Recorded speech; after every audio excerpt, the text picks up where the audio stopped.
Hola, muchísimas gracias por estar el día de hoy con nosotras, con nosotros, nosotres.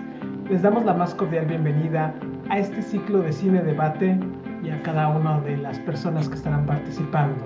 El día de hoy se encuentra conmigo la profesora y doctora Minerva Ante Lezama, investigadora, artista gráfica y activista, psicóloga e instructora en artes visuales en la UNAM. Y también, bueno, estoy yo, su servidor Jerónimo Medrano, soy sociólogo y egresado de la UAM y asimismo investigador y docente de la misma institución. Agradecemos muchísimo la invitación de la doctora María Cristina Fuentes para organizar esta charla justo a dos voces para tratar el tema del amor desde diversas perspectivas, visiones, de las diferentes aristas que podemos hablar del amor. Pero en esta ocasión lo vamos a hacer en torno a la película Eterno Resplandor de una mente sin recuerdos.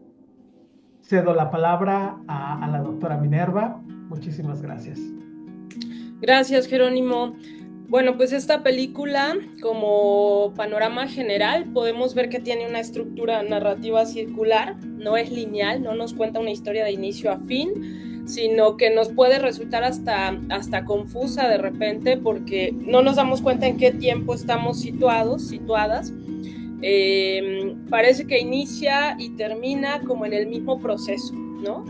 Y por otro lado, pues sí, coincidimos en que es un buen ejercicio analítico mirar el tema del amor y las relaciones de pareja en una película como esta, porque justo trata de la historia de una pareja que es Joel o Joel y Clementine o Clementina, que son interpretadas por dos actores además como muy conocidos en la cinematografía así como en general, ¿no? Global, o al menos como más estadounidense y continental.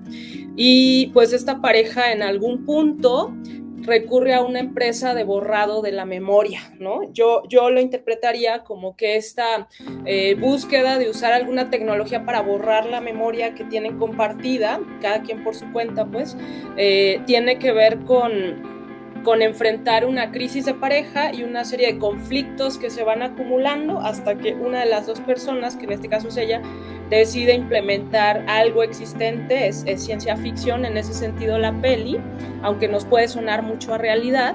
Decide recurrir a esta empresa y pues pedir que borren todos los recuerdos que tiene con él. En algún punto él se da cuenta y bueno, ahí se empieza a tejer una trama pues ahí con mucho merequetengue. Gracias. Sí, es datos anecdóticos de la película. Es raro ver a Jim Carrey, generalmente un actor asociado a la comedia, a estas expresiones faciales muy exacerbadas, ¿no? Lo podemos recordar en películas como El Grinch, esta larga sonrisa un tanto malévola. Eh, y el papel que toma mucho más serio, dejando un tanto la comedia para darle vida a, justamente a Joel, Kristen Dunst como Mark. Y un dato anecdótico también, como está, me aparece Mark Ruffalo, el que hoy es conocido como Hulk. Entonces, y esta estructura circular también muy interesante y me hace pensar justamente en el amor, pero en el amor no como un cliché romántico, sino como una experiencia profundamente humana, que atraviesa por un lado, como bien lo ha mencionado, la memoria, el deseo, pero también el odio. ¿Por qué? Porque el amor también es una construcción social y esta se ve atravesada por expectativas, por normas culturales, por hegemonías, eh, pero también es un espacio donde se manifiestan formas de poder, formas de cuidado, pero también de la identidad, del quién soy yo. Y aquí lo que se convierte el espacio, la memoria, incluso son personajes en sí mismo. Los lugares, la memoria en sí cobra un protagonismo como un personaje. ¿Por qué? Porque es en el lugar donde se encarnan los vínculos afectivos. A veces no lo vemos, pero nos apropiamos del espacio público y este espacio encarna emociones, encarna sentimientos y también esta pérdida nos duele. Entonces creo que es algo que hay que ir conociendo, ¿no? explorar en el amor no solo como emoción, sino como una práctica social compleja, contradictoria y que nos constituye todo el tiempo. Y social y espacial, porque como bien lo dices, de cómo tenemos estas vivencias en el espacio y en el espacio físico y relacional, y se van, como los espacios también se van cargando de afectos, ¿no? Hay un concepto en la geografía humana que es el de sentido del lugar, que tiene que ver con cómo tienen una carga afectiva nuestra memoria sobre los espacios, ¿no? En relación con los espacios. Y entonces todo el tiempo en esta peli, que además la parte estética, fotográfica, de efectos especiales es muy interesante, el tema de los colores, los efectos, los sonidos, cómo se ensombrece el fondo, tiene también, yo creo que una intencionalidad de llevarnos a esa dimensión espacial de los afectos también. Sí, es interesantísimo ver cómo se entrelaza la memoria y los lugares, pero incluso el amor como pasión, pero el amor también es que duele, y esta decisión tan fuerte, olvidamos lugares, olvidamos personas. ¿Cómo afrontamos el duelo? Incluso en un momento donde, por ejemplo, algunos filósofos, espero pronunciarlo bien, por ejemplo, Byung-Chul Han, el reciente ganador del premio Asturias, en su libro, por ejemplo, del fin de los rituales, habla justo de eso, del ritual del amor o del ritual de cierre. ¿Cómo hacemos un cierre? ¿Cómo le podemos dar cierre a una relación? Hay un momento, casi al principio de la película, cuando habla: feliz es la inocencia que olvida, el eterno resplandor de una mente sin recuerdos. Si bien sabemos que, por ejemplo, el olvido suele ser selectivo, pues también tiene funciones adaptativas. ¿Por qué? Porque los recuerdos dolorosos ayudan a aprender y a construir identidad. Y entonces, en nuestra propia experiencia formativa, en la adolescencia, los primeros encuentros amorosos, los primeros encuentros afectivos, incluso desde la prepubertad, el desamor, el amor, cómo los vivimos y cómo nos forman, cómo quisiéramos olvidarlos, sobre todo con la intensidad que se vive cuando no está todo elaborado el sentimiento, ¿no? Cuando está esta emoción del enamoramiento y ese dolor profundo, incluso no solamente en las relaciones afectivas, sexoafectivas de pareja, sino también de amistad, que puede tener ahí este componente tan doloroso del desengaño, de la traición, de cómo superar la ruptura. Y eso es algo que me hace pensar mucho en: ¿estamos dispuestos a olvidar? ¿Qué significa el dolor dentro de toda esta experiencia afectiva? Sobre todo cuando estamos en una edad tan intensa como es la adolescencia. Oye, Jerónimo, pero yo me atrevería a decir que aquí ni siquiera hay posibilidad de duelo, porque hay una negación, ¿no? Algo que me parece interesante de esta película, que su contexto pues es es una peli de hace 20 años, pero pues justo trata de algo que pues ha estado ahí a lo largo de la historia de la humanidad y seguirá estando, que son los vínculos afectivos, como decías tú, en general, y sexoafectivos, ¿no? De pareja. Pero algo muy fuerte es que pues esta pareja podría ser una pareja que está viviendo aquí en Ciudad de México, o en Guatemala, o en Suecia, o en cualquier país. Evidentemente el peso de la cultura y los efectos culturales hacen que el tipo de relación, el machismo, el tipo de valores sean distintos en los distintos contextos culturales, pero hay algo común, pues hay una experiencia transversal en la idea del amor romántico que parece que está reflejada en esta pareja, y en ese sentido es una pareja que podría ser una pareja contemporánea a nuestro alrededor, que podríamos ser nosotras mismas con nuestra pareja, ¿no? En este momento, incluso en relaciones no heterosexuales, pues si hay un contenido que está iterando en la mayoría de las relaciones por el aprendizaje que tenemos sobre lo que debe de ser el amor de pareja, ¿no? Las cogniciones compartidas, pues, históricas. Y en ese sentido, pues, esta pareja enfrenta lo mismo que enfrentamos tú y yo y quien sea probablemente en nuestras relaciones, ¿no? Heridas de abandono en nuestras infancias, traumas que no hemos procesado, trabajado, valores culturales machistas a lo mejor, o sexistas, una serie de incapacidades para gestionar, por ejemplo, el conflicto, la diferencia, ¿no? A lo mejor temor a lo diferente. Yo tengo aquí algunas frases que me parecen clave. Ella, Clementina, dice en algún punto, éramos muy diferentes. No, perdón, él lo dice cuando está platicando con sus amigos. Ella me engañó por ser honesto, ella no era feliz y quería un cambio, ella es así, muy impulsiva, ella decidió, pareces una viejita, ¿qué tipo de mujer eres? Si hiciste el amor con alguien, es así como te relacionas con los hombres, ¿en verdad crees poder hacerte cargo de un bebé? Hay toda una serie de frases acá que yo fui recopilando mientras veía la peli, que me parece que pueden ser frases que podemos pasar por alto o podemos habitar en lo cotidiano, en las relaciones de pareja, y se van acumulando y acumulando y acumulando hasta que alguien explota, ¿no? Y en ese cúmulo de no haber gestionado pequeños conflictos, llegamos a un estallido. Y en este caso, pues lo que hubo no fue una gestión del conflicto, ¿no? Más bien hubo un escape, ¿no? Se fugó a alguien y buscó evitar todo dolor, ¿no? Como costo de esta acumulación de conflictos. Me parece una idea increíble. Hay un momento incluso que hablan también de la arena. La arena es una pena. Te dan estas playas hermosas, pero se arruinan con arena. Y tiene que ver con todo esto, ¿no? Vivimos bajo el mito del amor romántico, esta idea del amor como un deber ser, entonces tiene que tener estas características.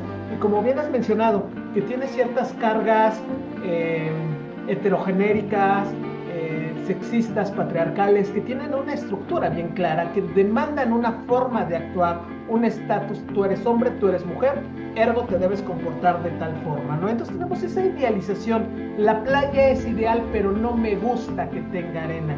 Híjoles, entonces enfrentar este amor idealizado con el amor encarnado, con justamente lo que mencionabas, la gestión de los problemas, los vínculos, superar esta etapa rosa del enamoramiento, mi pareja es perfecta, veo a mi pareja tal cual es, sí tiene grandes desafíos, ¿no? Porque el amor idealizado genera frustración. Cuando idealizamos el amor tiene que ser así y todo es perfecto y es maravilloso y el amor no requiere ningún esfuerzo. Híjoles, va a generar frustración porque hay que ajustarse a la realidad.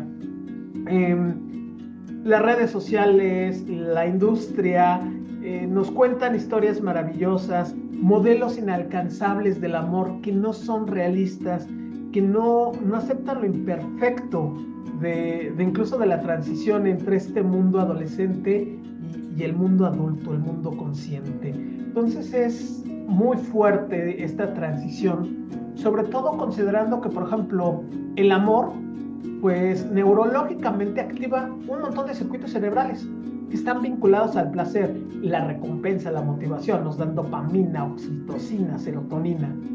Pero también hay que entender que la memoria se construye en lo colectivo. El amor va a dejar marcas no solo en el cuerpo, sino en los espacios compartidos, en los lugares que se tienen. Cuando perdemos una relación, como lo bien mencionabas, también perdemos lugares, perdemos símbolos, perdemos referencias. Y justamente aquí es esta pregunta ética que está, ¿es correcto borrar lo que nos dolió? Y eso implica también borrar lo que nos hizo sentir vivos. Yo, fíjate, acabo de ver un meme de una frase de Zizek, de este sociólogo, filósofo, ya no sé qué es Zizek, Slavoj Zizek, pero decía algo así como que no seamos esclavos del sufrimiento, ¿no? En el sentido como de quedarnos en un espacio como atascadas en un espacio como de habitarlo como leitmotiv un poco, lo estoy reduciendo mucho, pero...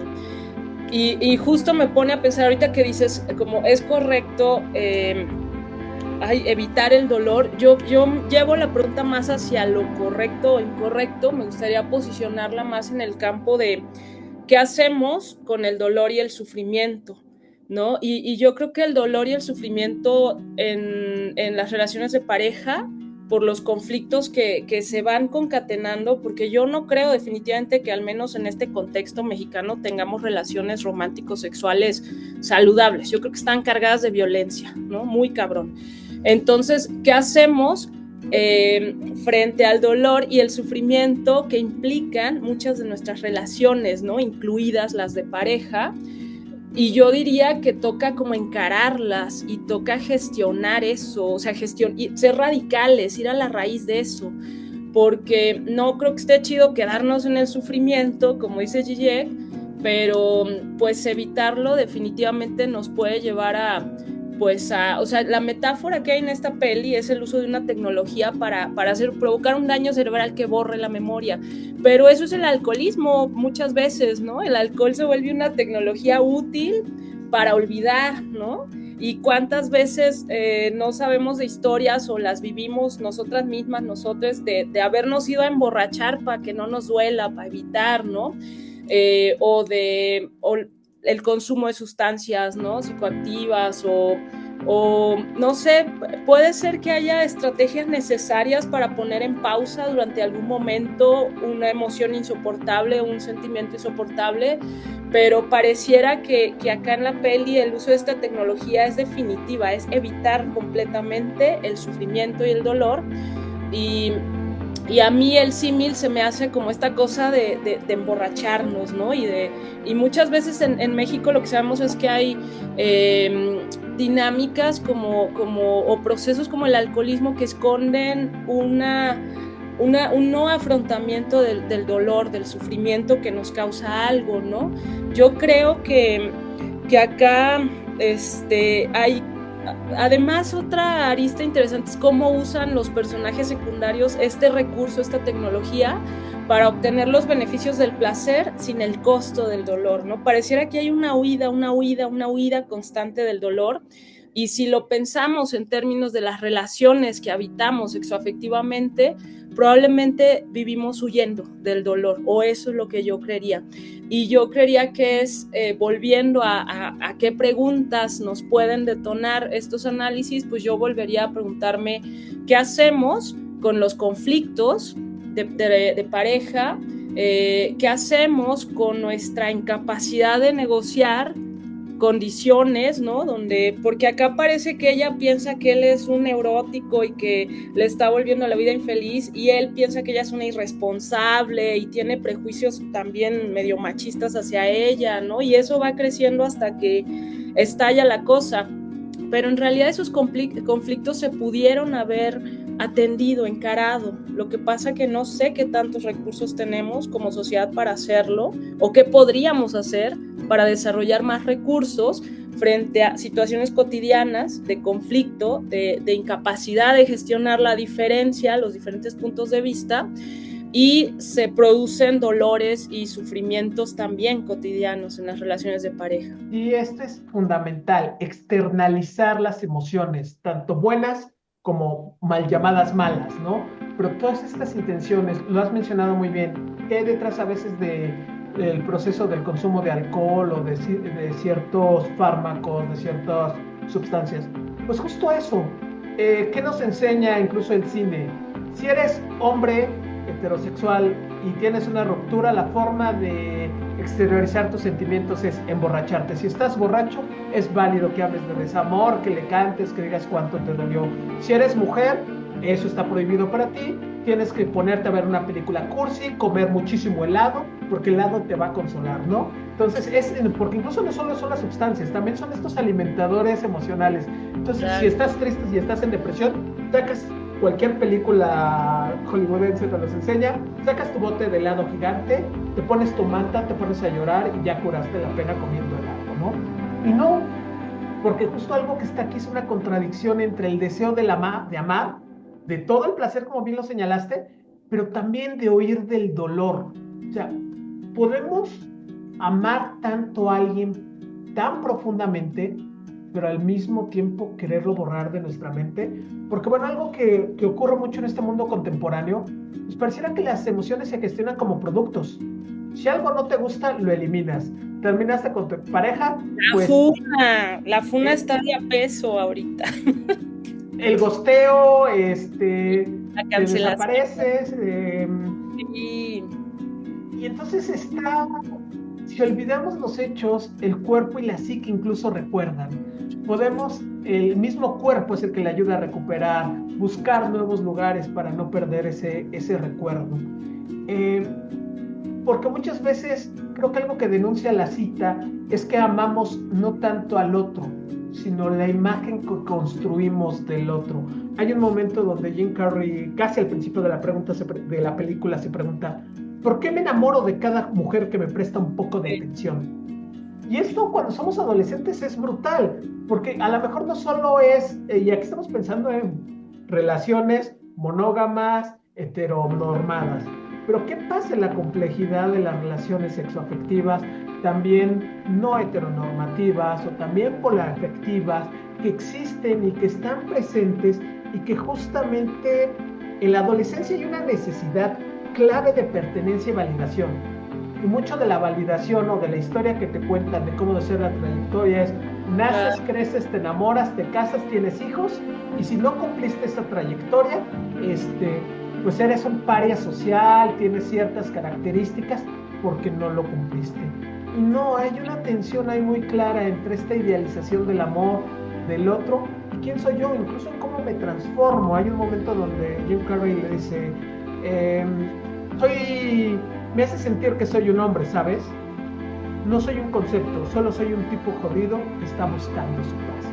Entonces también la propia idealización del yo y la superación, no, bueno, estas son mis características, cómo me enfrento ante ellas, ante idealizaciones y ante modelos patriarcales claramente definidos de cómo debe ser una pareja y que nos dictan socialmente, incluso en las redes sociales, tienen que ser así, tiene que ser tal cual, que si eres de tal grupo, la relación de pareja es tal.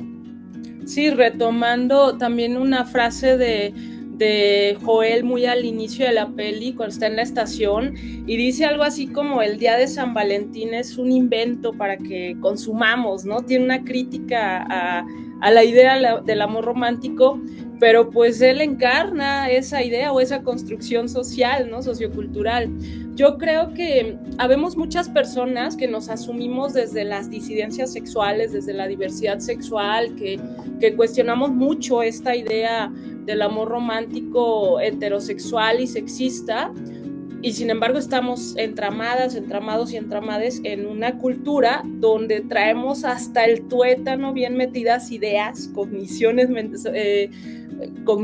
pues ideas, como mandatos, ¿no? Y nos cuesta muchísimo sacarnos eso, ¿no? Traemos toda una serie de aprendizajes, no solo de lo que vimos en casa, ¿no? En la familia y en este espacio tan importante para generar nuestra propia visión del mundo, sino también en el consumo cultural, justo en el tipo de películas que vemos, ¿no? Yo pienso en todo el cine de oro mexicano y las películas donde se enaltecía el macho mexicano, este amor heterosexual donde la mujer todo lo sufre por amor y el macho insiste porque es un conquistador hasta que lo logra. Tenemos de verdad referentes tan pobres del amor romántico que cuando pensamos en otras formas de amor más sano, dignificante, constructivo, libre, consciente, dialogador, que gestiona el conflicto, que genera negociaciones, muy pocos productos culturales lo tienen, ¿no? Pienso en las canciones también de distintos géneros y pienso en la narrativa más como de la alta cultura, las novelas, y también nos plantean historias de un amor romántico, donde, de nuevo, los valores femeninos es un amor que todo lo sufre y que va a aguantar vara y va a estar ahí, hasta el feminicidio si es preciso, y en el universo masculino un amor que posee, ¿no? Y es dueño, y entonces insiste por eso hasta el acoso sexual denunciado, ¿no? O sea, sí tenemos una cultura donde nos entrenan para amar de una forma muy destructiva. Yo creo que en ese sentido esta peli lo que hace es como generar un mapeo así analítico, ¿no? De qué es lo que, o posibilitarlo al menos, de cómo se van generando dinámicas a través de flashbacks en toda esta parte central de la peli, que los recuerdos van y vienen, las frases que se dicen, el encuentro donde pelean porque ella llegó alcoholizada a las 3 de la mañana y con el carro chocado, y lo que él le dice, ella le dice, como que vamos viendo a través de piezas de rompecabezas, y además aparece una parte como más como subconsciente de la infancia, cuando él sale con pijama como niño chiquito, y un poco conectando esas experiencias relacionales entre ellos dos con su pasado y sus heridas, ¿no? Y sus procesos dolorosos que también vivieron, y se conectan justo, ¿no? Lo que viví en casa lo reproduzco, me doy cuenta o no, quiero o no, en mis relaciones de pareja, y entonces se vuelve también en ese sentido un documento interesante, un material interesante como para ponernos el espejo de frente, ¿no? A ver qué papel está jugando todo eso que aprendimos sobre el amor en cómo nos estamos relacionando. Y yo creo que sí, a mí me llevó a pensar, chin, qué complejo y qué difícil está desaprender toda una cultura del amor romántico violento, para donde le veamos, para aquí, para allá y de allá para acá. Qué difícil es desaprenderlo, y a mí me parece que es retadora también a ponernos a pensar qué hacemos frente a los conflictos, qué hacemos frente a las dinámicas destructivas. Mandar todo a la borra y volver a empezar, que probablemente sea volver a empezar otra vez lo mismo, pero con otra persona, o implementar alguna tecnología de la época, ¿no? Y esto que dices sobre nuestros consumos culturales, no hay que irnos muy lejos, ¿no? Si escuchamos al príncipe de la canción, José José, cuando vayas conmigo no mires a nadie, híjoles, es un amor completamente de posesión, ¿no? Porque siento celos y no me hagas un desaire, o sea, es extremadamente violenta. Timbiriche, ¿no? Desde que te fuiste los trastes están sucios, mi ropa está sucia, no encuentro mis corbatas. Soy un adulto poco funcional porque tú no estás y no necesito una pareja, necesito quien me siga maternando. Entonces, claro, hay mensajes que seguimos encontrando, digo, es música relativamente ya vieja, pero que perdón, te interrumpo con una más, la de Peso Pluma, compa, ¿qué le parece esa morra, la que anda bailando sola, me gusta pa' mí? Bella, ella sabe que está buena, y bueno, se sigue diciendo, sabe que estoy loco, voy a conquistar a su familia, no tengo varo, pero del corazón sí, ahí sí le entro, y bueno, se sigue todo un discurso sobre el ligue contemporáneo, a lo mejor. Te regreso la palabra. Muchísimas gracias. Sí, y es lo que nos están diciendo, ¿no? ¿Cuáles son como los mensajes y cómo reaprendemos, cómo resignificamos nuestra propia sexualidad, nuestra propia identidad? Porque a veces pareciera que seguimos todas relacionando sexo e identidad de género. Y son cuestiones muy diferentes. Mis expresiones de género, mis expresiones afectivas, entran en diferentes dimensiones, si bien están estrechamente vinculadas. Y entonces, esta idea de algo que creo que nos puede ir ayudando, que también a ir dándole un poquito de cierre al tema, es cómo el amor no solo es una experiencia ni racional ni predecible. No se trata tampoco solo de emociones intensas, sino de decisiones, de memoria, de repetición, de reconocimiento del otro. Hablar del amor, sobre todo cuando hablamos con adolescentes, con padres, con docentes, es también hablar de, de cómo nos relacionamos, de las experiencias que nos atraviesan y cómo aprendemos, y como bien lo dijiste, cómo desaprendemos a vincularnos. No hay amor perfecto, pero sí puede haber un amor consciente, responsable y más libres. Pero ¿de qué depende? De cómo aprendemos a cuestionar nuestras propias formas de amar, de vincularnos. El amor no debe ser visto como un destino fijo. Ah, ya llegué, nos enamoramos, nos casamos y no se acabó la historia, fueron felices para siempre. No, sino es un proceso continuo.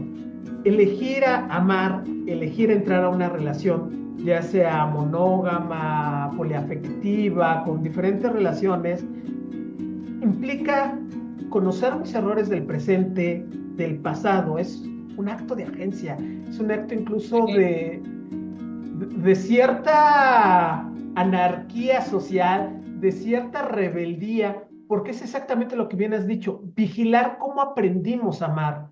A veces podemos hablar de, claro que sí, estamos en la lucha y el mismo feminismo, y luego lo que no vemos son esos micromachismos que están tan inculcados que salen como naturales, como si fueran parte de la vida cotidiana, y no, precisamente se están tan interiorizados en nuestros modelos que requieren una gran vigilancia. Entonces el amor no es solamente, ay, qué bonito, estamos tomados del amado y todo es felicidad. No, implica un Sí. ejercicio de vigilancia de, a ver, ¿qué me enseñaron? ¿Por qué siento esto? ¿Cómo me identifico? ¿Cómo lo vive la otra persona? Entonces es un ejercicio complicado y claro, ¿vale la pena? Sí, pero no se trata solamente de este destino de, ay, nos conocimos, nos enamoramos, vamos a casarnos de blanco ante las instituciones que nos dice la sociedad. Y ya se acabó la historia. No, en realidad es un proceso continuo de reaprendizajes, de reenamoramientos. Sí, pues es un trabajal, ¿no? O sea, el amor sano, digno, es de quien lo trabaja. Y yo creo que es un trabajo de por vida, pues, porque el trabajar nuestra relación con los otros, yo creo que es algo monumental, pues es mucho más difícil que otras formas de trabajo en la vida, porque es un proceso mutante, porque somos seres mutantes en el sentido de que vamos adquiriendo nuevos conocimientos, nuevas habilidades, aprendiendo, desaprendiendo. Por otro lado, conocer a gente distinta a nosotros, pues es también siempre un proceso muy importante. No podemos reducir a la otra persona a los estereotipos que traemos, ¿no? O al prejuicio que traemos de cómo es alguien así o asá. Sino que pues es todo un proceso de conocimiento de otra existencia, ¿no? Entonces yo creo que sí, son procesos bien rudos. Bueno, yo quería decir algo, así es como un paréntesis, porque corta un poco Jerónimo, pero ahorita continuamos con esa línea como para ver cómo le hacemos, para relacionarnos, chido. Pero algo interesante también de esta película es como lo simbólico de los elementos. A mí me pareció muy bonita, en ese sentido. O sea, por ejemplo, el cabello de ella, cuando se conocen es verde. Entonces podemos ubicar las temporalidades a través de su cabello, ¿no? En toda esta, y pensemos qué puede representar el verde, ¿no? Para todo mundo, qué significado le dan al color verde. Cuando tienen toda esta relación intensa, apasionante o pasional y romántica, es rojo el cabello de ella, como naranja, ¿no? Naranja rojo.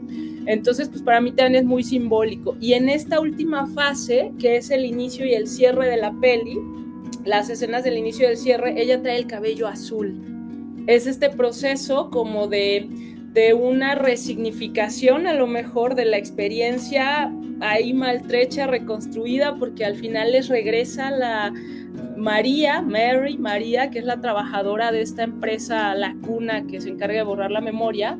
Ella les regresa a quien puede, entiendo, como los registros de su memoria que borraron, ¿no? En cassettes. Entonces, para ella y él, ese proceso yo lo asemejo a lo que sería un proceso de terapia, un proceso de reflexión profunda, ¿no? Tras una crisis o una ruptura. Entonces, ¿cómo están en un momento de mayor vulnerabilidad, ay, güey, ¿no? Ya me cayó el 20, y su cabello es azul, que también para mí los colores juegan un papel interesante. Ellos en este marcar diferencias que empieza en el inicio y se va reiterando, él siempre viste de negro o de colores oscuros, ella siempre viste de muchos colores, y justo eso es también una metáfora de lo diferentes que son psíquicamente, ¿no? La diferencia en su vestir, en su expresividad con el cuerpo, con la ropa, ¿no? Y parece que está presente ahí como las dos personalidades expresándose físicamente de forma tan distinta, pero psíquicamente de forma tan distinta también, y con una incapacidad de gestionar lo diferente, ¿no?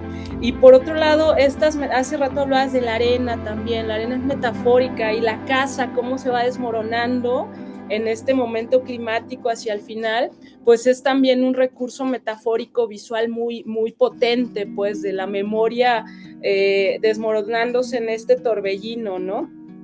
Yo quiero cerrar diciendo que para mí, pues justo nos toca, como bien decías tú, preguntarnos cómo aprendimos a amar, quién nos enseñó, cuáles son nuestros referentes de amor romántico, cómo se amaron nuestros padres, nuestras madres, entre sí, padre y madre, qué creencias tengo sobre el amor, qué creencias tiene la sociedad en la que vivo sobre el amor, qué problemas le veo a todo eso, qué mandatos, así como obligaciones, como cosas así bien enquistadas he adoptado sobre el amor, que me doy cuenta que no están chidas y que no me están ayudando a construir relaciones sanas. Y bueno, creo que las relaciones románticos sexuales pues son de las que más nos están causando problemas por el grado de intimidad y de contacto, ¿no? que implica una relación de este tipo, a diferencia de otro tipo de relaciones donde no hay tanta intimidad y tanto contacto, y pareciera que no destruye tanto el conflicto como en estas, ¿no? Entonces, para mí una buena pregunta es cómo podemos construir relaciones sanas, dignas y entender. Yo me quedo con lo que tú decías de que el amor pues toca construirlo con conciencia, con pasión y trabajo, y es un trabajal de toda la vida, ¿no? Como relacionarnos con nosotras mismas también, o nosotros, con nuestro cuerpo, con nuestra sexualidad, es un trabajal, ¿no? No estamos programados por computadora y ya, tenemos que ir aprendiendo, sintiéndonos, aprendiendo de lo que nos pasa. Y pues también, como es algo tan difícil, pues yo creo que está bueno tener algo de compasión y comprensión, de que pues sí, nos vamos a seguir equivocando, vamos a seguir haciendo berrinches de adultas, de adultos, vamos a seguir teniendo conflictos, a veces los gestionamos mejor, a veces peor, pero pues el amor digno y sano es de quien lo trabaja. Sí, totalmente. Digo, creo que podemos ir cerrando a lo mejor con algunas preguntas que pueden quedar a debate, que se pueden discutir. Justamente, ¿no? ¿Qué significa ser uno mismo en una relación? Tanto en un proceso de transición, de ajuste en la propia identidad, ¿cómo significa ser uno mismo en una relación? ¿Cómo reconocer e identificar cuando amamos a una persona, vamos a decirle, real, tangible, con sus virtudes, con sus defectos, versus la idealización, como bien lo señalaste en todo este recorrido, incluso esta simbolía de este símbolo cuando se pierden los rostros, lo último que empieza a desaparecer son los rostros, ya la parte más nítida, la parte del otro, ya se empieza a desdibujar completamente, ¿no? ¿Qué lugares se vuelven especiales cuando nos enamoramos? ¿Cómo cambian los lugares cuando entramos en una ruptura? Y tres preguntas claves que creo que pueden servir para ampliar el debate posteriormente. ¿Es posible reconstruir el amor después de una herida? Cuando ellos se preguntan, está bien, lo intentaremos otra vez. ¿Qué significa elegir amar y no solo sentir amor? ¿Cómo vigilamos las formas en las que aprendimos a amar? Creo que serían temas todavía a discutir y a considerar en este debate con adolescentes, padres y docentes. No sé qué piensas. Pues suscribo también, y pues ojalá trabajemos más en formas de amarnos conscientes, cuidadosas, negociadoras, porque nos hace mucha falta. Perfecto, pues creo que con esto vamos dando cierre. Agradecemos a la doctora Minerva Antelezama por su participación. Muchísimas gracias por acompañarnos el día de hoy. Y pues agradecemos a todas las personas que se han dado la oportunidad de podernos escuchar. Se despide también de ustedes su servidor, Getúlio Medrano. Muchísimas gracias.